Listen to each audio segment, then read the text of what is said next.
ونعوذ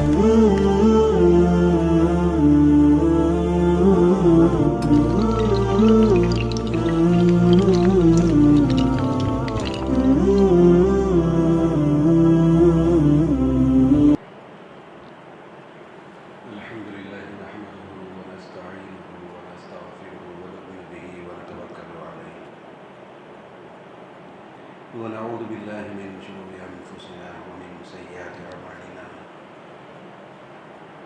من يهده الله فلا مضل له ومن يضلل فلا هادي له ونشهد أن لا إله إلا الله وحده لا شريك له ونشهد أن سيدنا مولانا محمدا عبده ورسوله أما بعد قال النبي صلى الله عليه وسلم إن هذا القرآن أنزل على 7 أحرف وكما قال عليه الصلاة والسلام.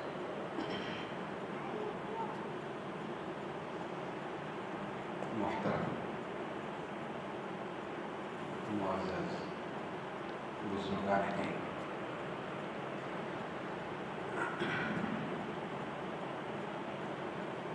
ہمارے سامنے جو قرآن کریم موجود ہے، جس کی ہم تلاوت کرتے ہیں، یہ جو قرآن ہے قرأت عاصم بروایت حفص، اس کو ہم پڑھتے ہیں. ہم جو قرآن جو پڑھتے ہیں، الحمدللہ رب العالمین الرحمن الرحیم مالک یوم الدین، یہ قرأت پر ہم قرآن پڑھتے ہیں. کتنی قرأتوں پر؟ ایک قرأت پر ہم قرآن پڑھتے ہیں. ویسے قرآن جو نازل کیا گیا 7 قرأت پر قرآن نازل کیا گیا، 7 لغت پر. لہجے الگ الگ ہوتے ہیں، ہر ایک قبیلے کا، ہر ایک علاقے کا لہجہ، بات کرنے کا انداز الگ ہوتا ہے. تمل ناڈو کے جو اردو بات کرتے ہیں ان کو دیکھ کر پہچان لیا جا سکتا ہے کہ یہ جو ہے یہ تمل ناڈو کے افراد ہیں. آندھرا کے آئیں گے، وہ اردو بات کریں گے تو ان کی اردو کو دیکھ کر جانا جا سکتا ہے کہ یہ آندھرا کے افراد ہیں. بنگلور سے آتے ہیں، ان کی عجیب ہوتی ہے. حیدرآباد کے عجیب انداز سے بات کرتے ہیں. یو پی کے آتے ہیں تو معلوم ہو جاتا ہے کہ بھائی یہ خالص اردو یو پی سے تعلق رکھنے والے ہے کہ نہیں. تو ہر ایک کا اپنا اپنا لہجہ ہوتا ہے، ہر ایک کا اپنا اپنا طریقہ ہوتا ہے. تو ویسے قرآن ہم ایک لہجہ اور ایک طریقے میں ہم پڑھتے ہیں، لیکن قرآن جو نازل کیا گیا 7 لغت پر، 7 لہجوں اور 7 طریقوں پر قرآن کو نازل کیا گیا. مثلا پڑھتے ہیں مالک یوم الدین، ہم کیا پڑھتے ہیں؟ پڑھتے ہیں نا الحمدللہ رب العالمین الرحمن الرحیم مالک یوم الدین. اس میں قرأت اس انداز سے بھی پڑھ سکتے ہیں، مالک یوم الدین. کیا پڑھ سکتے ہیں؟ ذرا بولو، ساتھ بولو، تبھی بات سمجھ میں آتی، معلوم ہوگا. کیا پڑھ سکتے ہیں؟ مالک یوم الدین. اور ایک قرأت ہے ملک یوم الدین. یہ سب قرأتیں اللہ کی جانب سے نازل کردہ ہیں. میں جو شروع میں ایک حدیث پڑھا نا، اس میں اللہ کے نبی یہی بتاتے ہیں انزل القرآن علی 7 احرف. قرآن نازل کیا گیا 7 لغت پر. 7 بولتے ہیں عربی میں 7 کو. کتنے لغت پہ نازل کیا گیا؟ 7 لغت پر قرآن نازل کیا گیا. اس کے بعد اللہ کے نبی فرماتے فَقْرَؤُوا مَا تَيَسَّرَ مِنْهُ، اس میں سے جو آسان ہے اس کو پڑھو. تو ابتدا اس طریقے پہ قرآن کو نازل کیا گیا، تو اس میں آگے چل کر بہت قرأتیں ہو گئی. 5 صحابہ اکرام سے روایت کرنے والے امام، 10 امام. کتنے امام؟ 10 امام. 10 اماموں سے روایت کرنے والے 2 اسٹوڈنٹ، 2 طالب علم، تلامذہ. تو 10 کے کتنے ہو گئے؟ 20 ہو گئے. تو کتنی قرأتیں ہو گئی؟